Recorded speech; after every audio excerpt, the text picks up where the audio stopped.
গণভোট যদি অবৈধ হবে তাইলে সেই গণভোটের প্রস্তাব আপনারাই করেছিলেন কেন? তাদের মধ্যে দুই একজন বলে ফেলেছেন এটা নির্বাচনের সময় কিছু কথা বলতে হয়। এর অর্থ হচ্ছে এইভাবেই জনগণকে ধোঁকা দিতে হয়। ওয়াকআউট করে আমরা সাংবাদিক ভাইদের মুখোমুখি হই, দেশবাসীকে আমরা বিষয়টা অবহিত।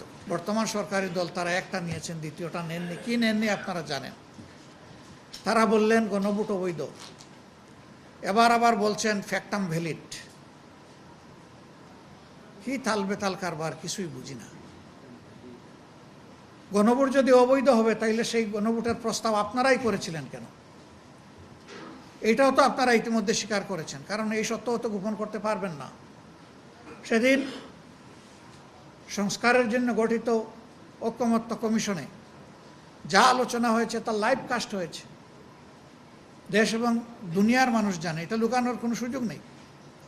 এই জন্য তারা স্বীকার করতে বাধ্য হয়েছেন যে এই প্রস্তাবটা তারাই প্রথম করেছে।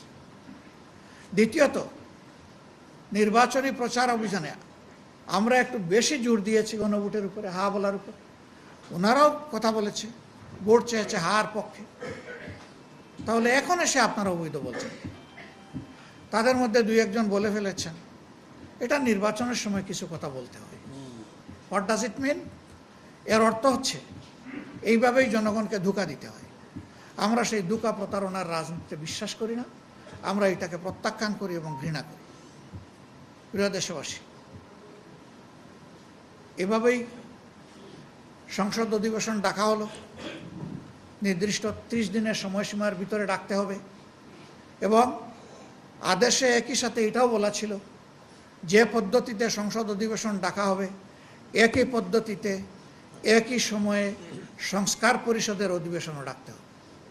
পদ্ধতি পরিষ্কার।